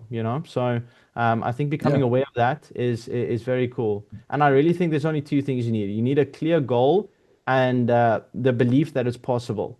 But then obviously truly believing it's possible, there's a lot of different, things that come towards that. And then, really figuring out what you want is also much more difficult than what people think. I think a lot of success comes down to just being in alignment and taking action towards your true goals. But you'll find that after achieving a couple rounds of all the goals you want, you'll still not really maybe even have the true goals that you want. Like a lot of the goals that I wanted last year, achieved, and I completely changed the goals because it wasn't what I wanted. I wanted to watch. I wanted to go to Dubai, ride the cars, do whatever. I did all those things, and I realized it's just so empty stuff. And it was Yeah. other people's goals. Like maybe some people, find a lot of pleasure out of that or whatever. For Yeah. me, I had to change that. Yeah, and I mean, sometimes it takes you experiencing those things to realize that it's not Yeah. actually what you want. Sometimes you do need to actually strive for it and go through it and experience it and then reevaluate it from there. But it's important to reevaluate. A lot of people get stuck in thinking that that's what they want and that's what's going to Yeah. make them happy, Yeah. that they never take a chance to step back and, you know, figure out what they actually want. And then it's a endless cycle of hedonistic life. Yeah. You know, it's an amazing test you can do. Warren Buffett also talks about this. It's like, what life do you want to live at 90, and then reverse engineer what you should do at 80, and then what, life do you want to live at 80 and reverse engineer to 70, and, until you're now 20, 30 years old, whatever. And it's called like the reverse obituary test. So it's like what you want your obituary to say. You don't want your obituary to say he drove like a matte black G-Wagon, and he got like a 1,000 square foot house with 6 bedrooms. Like, no. Like, you want to say, no, he was a good person. He made the people around him feel seen. If he spread love everywhere to the community, he had wisdom. You want those things. No one's going to care about the rest. So I think reverse engineering, like Charlie Munger says, always invert. Like, always invert. So what do you want people to say when you die? It's also called the deathbed theory. And then just reverse engineer back from that. But yeah, that's essentially, it's like, oh, he's a good person. Am I going to just like strive my entire life just to become a good person? Like, I also want to achieve some goals myself, I think you can do both at the same time, like have the Porsche and, still be a good person. Yeah. Of course. And I mean, what do you guys think about the idea of building a legacy and building generational wealth over just enjoying the life that you have now, because you're not even going to be around to experience what other people Yeah. think about you when you're dead anyway? I mean, I don't really care about legacy, or let's put it like this: like, I'm not taking action or virtuous action out of the intention to be remembered one day, because I don't really care about that. I also think it's a form of pride. I'm trying to get rid of all negative pride. I think there might be some value in some forms of pride, but like trying to leave a legacy just for the sake of leaving a legacy is just fleeting. It's just stupid. Like, I think by extension of taking virtuous action and doing the right thing, you will be remembered for it. But trying to be remembered, like, there's so many, like, even Kanye said something stupid about this, like, who created the stop sign or the sidewalk? And it's like, you don't remember these guys. Their names aren't written down in history. And a large portion of history gets rewritten in any case. And bro, most people are like, when last did you think of Steve Jobs? Arguably one of the best entrepreneurs of our generation. Yeah. And And you see like, his products every sometimes single you'll day. be like, Yeah. fuck, this is a pretty cool iPhone. What's the Like, craziest thing also? Steve Jobs is a G, but then it's like that, bro. The Adam always do it. Like, we're not thinking about him again. And so, like, trying to strive for that is so fleeting. So I don't really do that. Yeah. What was the other question you had? No, it's just I was No, it's just asking that. Yeah. your Yeah. guys' Well, thoughts on that, because I think a lot of people optimize for wanting to build generational wealth and leave a on legacy, generation. Yeah. but Yeah. I do believe that it's Yeah. somewhat pointless, I. because I mean, you don't want to like Yeah. disregard this life, Yeah. Yeah. but at the same time, no one's gonna remember you. You won't Yeah. even know what they have to say Exactly. about you when you're dead anyway. If you Yeah. leave a bunch of money, you don't even know what that money is going to be used for. Yeah. If it's going to turn your grandchildren, their children into, rich snobs, whatever it may be. So Yeah. arguably, you actually, even if you're leaving generational wealth, you're robbing the next generation of having to build up the characteristics that are needed to, build this life for yourself anyway. And Exactly. when you think about that, it makes me think that, yes, while I'll never stop, pursuing progress, because that's what makes me feel fulfilled. Um, at the same time, you don't actually need that much money if you have I accepted the fact that, you're okay with dying with very little. Yeah. Yeah, like Warren Buffett, he's gonna die with nothing. Well, he is gonna leave his children $1 billion each. But Just a small loan of $1 billion. yeah, but Charlie Munger also said, probably one of the wisest guys. He said, a lot of successful people obviously come to him and ask like, "Yo, what are you going to do with your kids? Are you going to give them money?" It's like, "Yes, I am going to give them money, enough that they can do whatever they want, but not so little that they can't do anything." And also, if you don't give them money, they're going to resent you. So it's like, do you want that? No, you don't. Probably don't want. So just enough, like I mentioned, that they can do whatever they want, but not so little that they can't do nothing. And also, like the biggest legacy, the only legacy is your kids. That's all. Yeah. That's your kids. Like, for Of example, course.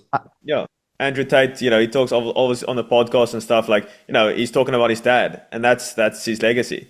So it's ultimately raising your kids. I also think it's like if your children turn out to be like rich snobs, that's a skill issue that came down to bad parenting. Like, and that's bad stewardship.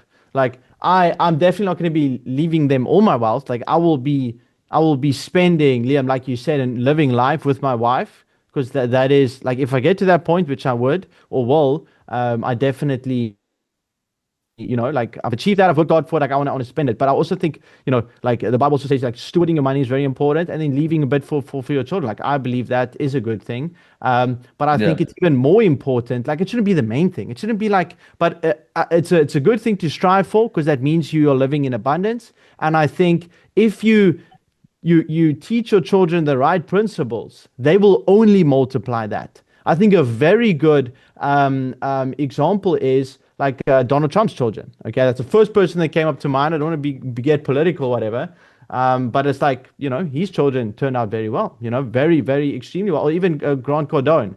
Who else can I think of? It's like they have a lot of money, but does that mean their children's gonna turn out like snobbish? It's like, well, no, only if you don't give them any time and you only focus on your business. Well, then they will. But then no matter what you do, they're gonna end up being terrible. Look at Elon Musk's kids. Like his kids turned out terrible.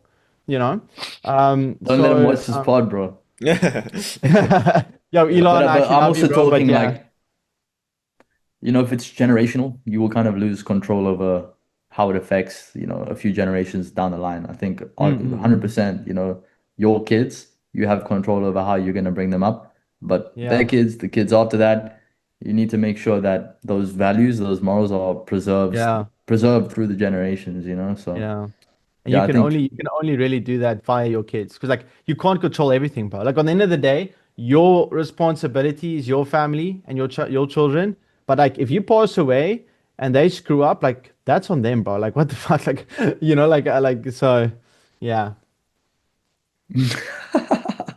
Yeah, 100%, man. All right, where should we take it, boys? I feel like we need to chat some business. Business. Yeah.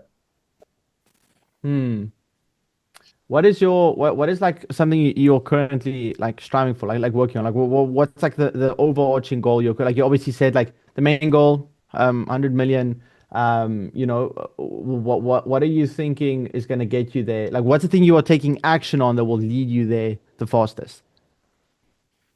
Yeah, for sure. So past couple of months, it's definitely been delegation, just hiring people that are better than me at the jobs that I was currently fulfilling. That way you're able to scale in terms of skill and also just in terms of labor, which is a form of leverage. And yeah, I think like with ecom specifically, bro, I really feel like anywhere below $1 million a month, you really just need to focus on creatives. So I'm really just focusing on pumping out as much creative volume as I possibly can, but also just keeping it extremely intentional and using the data that we've already built up in the ad account to make decisions, to make lessons and make learnings, so that with every new thing that we're putting into the ad account and ultimately putting money behind, it's intentional and it's come from lessons that we've already learned. And is this from one of your pretty products? much just creatives. Is it one of, or do you have multiple ecom products? I've got multiple, but it's one main brand. I see. So it's all under the same brand. Yeah. Okay, so it's like accessories and stuff like that, all under the same umbrella. Yeah, I mean, I don't really want to go into specifics about what the product actually is and the products actually are, but it's one brand that has multiple different products underneath the brand. I see. And just out of curiosity's sake, obviously you don't have to mention the brand, but why do people stay more mysterious, you would say, like about their brands? Why in the obviously I don't know the e-commerce space that well. So why do Yeah. people? Yeah, Yeah, bro. I mean, a lot of it's generally due to the fact that they don't have a moat and they can easily be copied. yeah, For me, I believe that it's going to be very difficult for people to copy me because I've seen so many people try and copy me. But at the end of the day, there's a lot of guys that watch my content and they're going to watch this that are trying to get into ecom. And because I'm not at the scale that I would like to, where I feel like these competitors coming in won't do anything, I'd prefer to rather keep the amount of people that come in and start spending money on the same product or try and copy me in some way to a minimum. Because, yeah, I've seen many people try it, no one's ever succeeded. But the thing is with Facebook ads is you're competing for eyeballs. yeah. So if there's more people trying to compete for the same thing, it just Mm, creates higher costs for everyone. Mm. mm, So yeah, it's more just keeping it private, man. Like I know like with my current audience, if I were to say what the product is, I would have so many people trying to copy me. I'd have people watching my every move with the brand. And that's not necessarily something that I want right now. mm. Okay, I see. And what are some examples of moats that you can, instill in your e-commerce journey? Like, what are some examples of competitive advantages? For example, let's say with founders acquisition, it's the personal branding aspect. Like, people can't copy me because they're not me, type of thing. But what are some examples? People can probably copy the product and use the exact same one that you have. What are some examples of moats in e-commerce? Yeah. Yeah, for one, it's obviously you can patent a product so that no one can copy it. And if they do, you can sue them. Interesting. But more practical things are things like social proof. If I've got and it's also it's creditable social proof. So social proof with people that potential customers know. So one thing that we've been doing is we've been collabing with a lot of creators that are in the Yeah. niche that I'm in, and their faces essentially become personal brands Yeah. behind the ecom brand. And people obviously associate these people now with my brand. And if a competitor were to come in and start from scratch, they just wouldn't have that aspect, which is extremely powerful.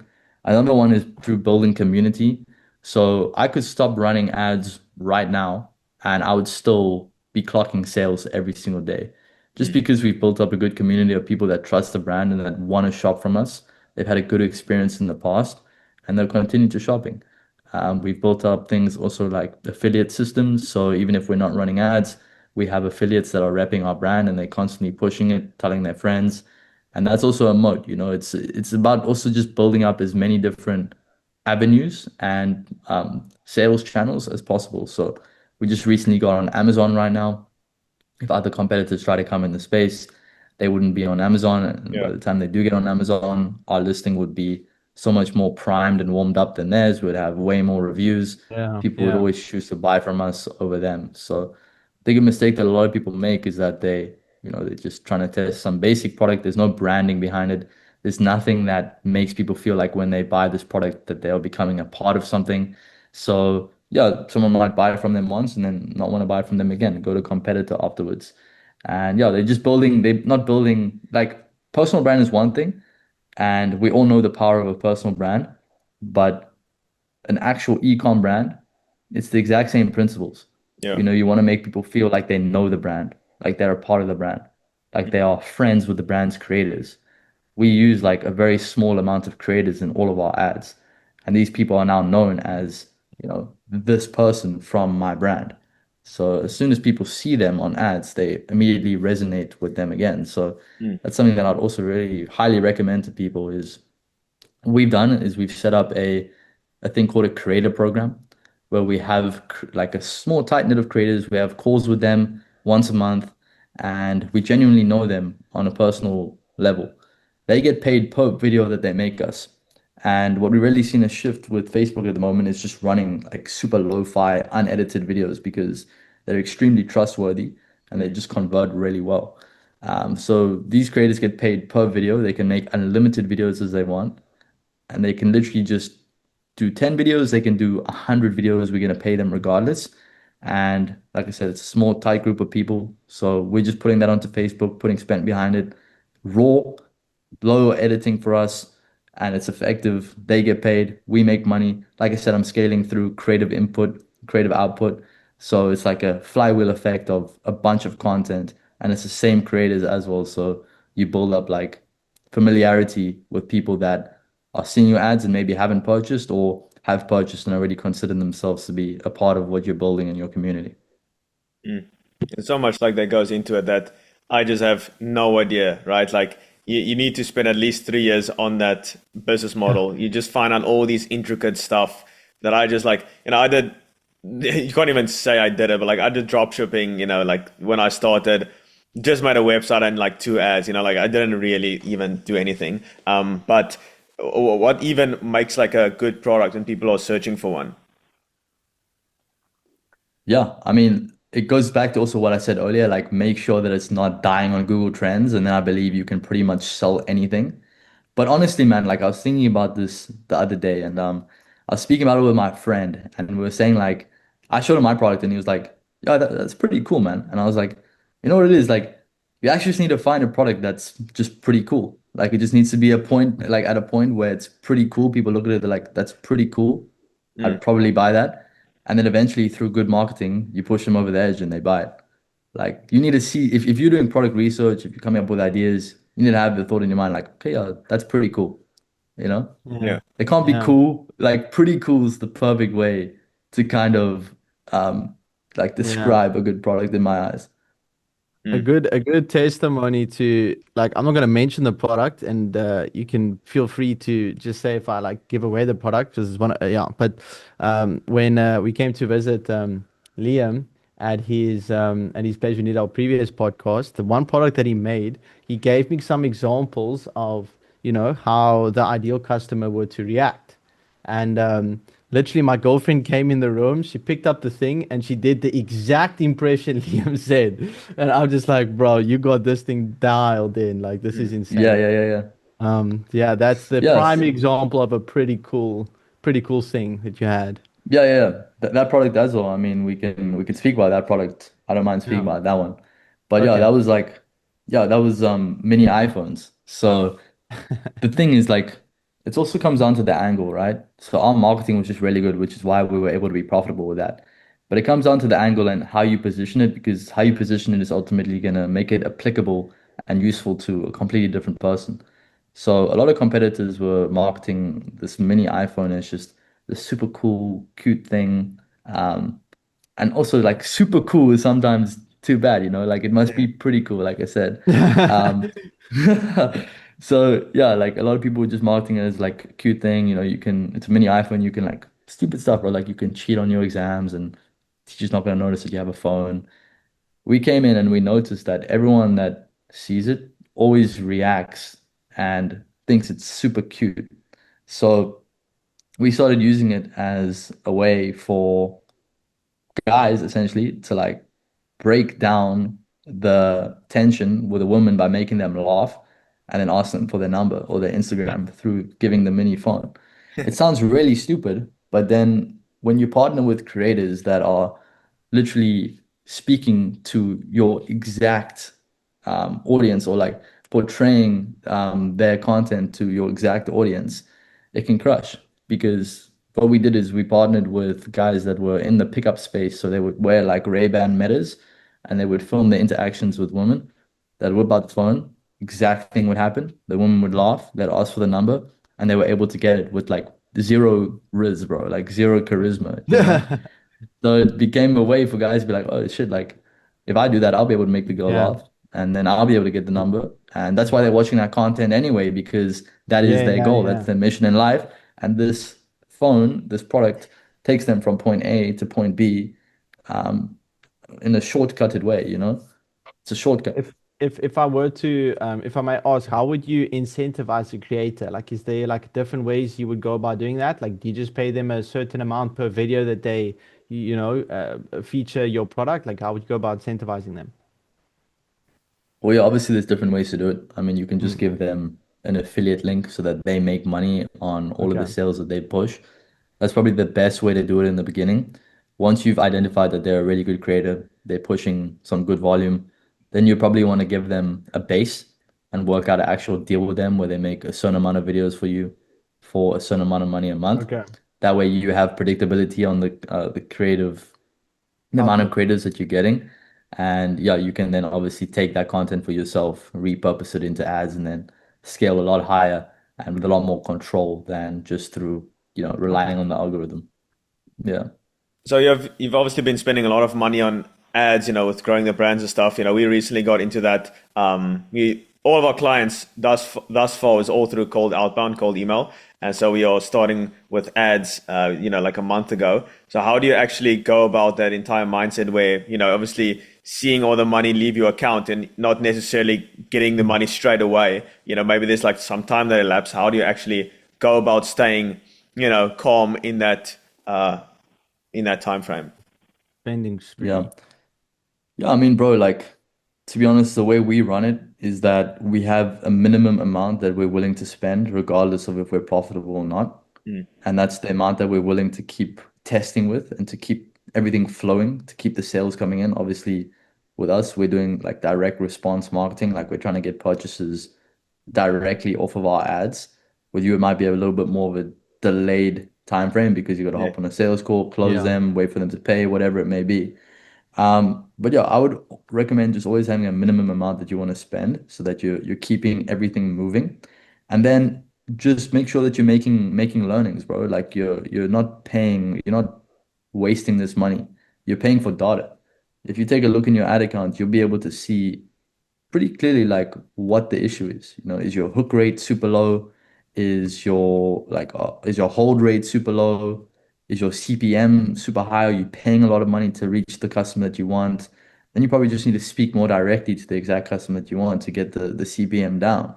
Like you just need to like actually look at the metrics because you're ultimately paying for those metrics Mm. and make the right decisions to figure out how you're going to change your ads to make it more profitable and ultimately get money coming in the front of the door at a Yeah. faster pace. Yeah. Mm. Also, the thing is with us, like we are doing pretty high ticket, like recurring. So even if we spend like a couple thousand, and we sign a client, it's like we can even break even on the first client and then obviously recur, right? So then every single month after Yeah. that is pure profit. So we can even spend like quite a lot of money up front. And also our LTV is pretty high. So we can spend quite a lot of money and still make a profit, which is good. That's, Yeah. a Exactly. testament to high ticket again. Yeah, and that's the best mindset you should have. Like, I would do the exact same thing. I'm not in a subscription model at the moment, but it's something that I'm looking into at the moment with a business partner. And what really excites me about that is that you really can maybe even lose money sometimes, but Yeah. you at least want to be breaking even on that first purchase or that first payment because then it's just about upholding your Yeah. customer experience and it actually just puts pressure on you to make your actual product better. Mm. Yeah. And yeah, you'll make your money back within no time and you'll make much more of it if you can, make sure your churn is low and you're retaining that customer. You know what's the ultimate recurring business model or business is a Starbucks.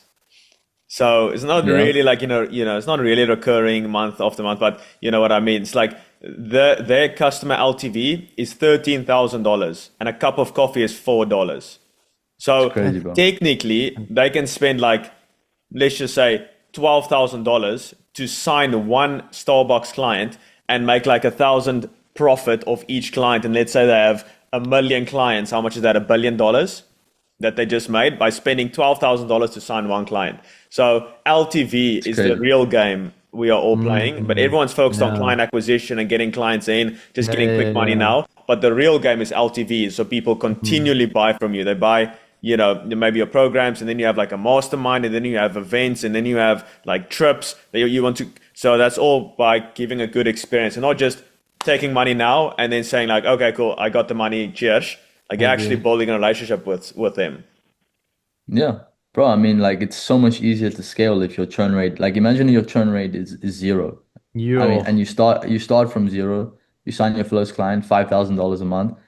To get to $10,000 a month, you have like that was on the Yeah. first of the month. To get to $10,000 a month, you only need to sign one more client and retain that one, like even the middle of the next month. Yeah. You Yeah. have like 40 days 40 to 60 days Yeah, yeah, to yeah. close another client if you just retain the one that you already have. And then obviously it just compounds from there. Yeah. Literally, one of our clients have stayed with us for 14, 15 months. And that's like unheard of for agency. It's a game changer. It's like it's so because you put so much effort in the acquisition side and getting people in, that like just by getting one person, but just focusing on service delivery or whatever it might be, and just keeping there. It's so much. You already got them in. Like just keep them there. Yeah. Um, Yeah. so yeah, it's very awesome stuff. But yeah, bro, like I Yeah. think that might be a good place to wrap it up, Liam. I think I want to ask you one more question before we can get into where people can find you and all those things. But if you had to leave one thing for the people watching, um, I think most people, yeah, it's like starting their journey is a cliche question, I guess, but I think it's a good one. What would you recommend everybody to focus on moving forward, building their businesses, seeing us, seeing you, so much success at such a young age? They might detach themselves from the relatability factor. What would you tell someone like that? Yeah. No, I laugh because I thought you were gonna ask me what's one piece of advice I'd give my past self, which is I obviously wanted to I something that wanted we to already change it a spoke bit, bro. about Fuck, I would like in this everyone asked podcast. that. Yeah. Yeah. I would say a lot of it's probably based off of what we already spoke about in this podcast, but don't focus on trying to achieve goals. Focus on becoming the person that effortlessly achieves those goals. Mm, And it's like we said, it's all really about inputs, which comes down to being present. Have your goals, have your vision as your North Star so that you know if you're on the right track and you're on the right trajectory. But yeah. ultimately, take every day, day by day, wake up, do what you said you're going to do, and mark it as a win and go to sleep and do it again. I think ultimately doing it day by day instead of getting caught up in the long-term vision, which just takes your brain away from being here now, is the best thing that you can do for yourself. Yeah. That's really the It's bro, like formula. 100%, dude. Like there's a million different things we could say. And I could Yeah. sit here and try and say something philosophical, like super philosophical. What's Philosophical, the word, bro? philosophical. Philosophical. Damn, bro, I can't speak today. I could sit here and try to say something like super profound, but especially like you say, bro, like if it's to the people that are just trying to get started, like Yeah. just make sure that your actions are in alignment with the type of person that is worthy of achieving what you want to achieve. Mm. Because in this life, you will get what you deserve. And as long as you're in alignment, everything will conspire in your favor. I'm not going to sit here and explain why I think that is, but every single person that has ever done something great can attest to that.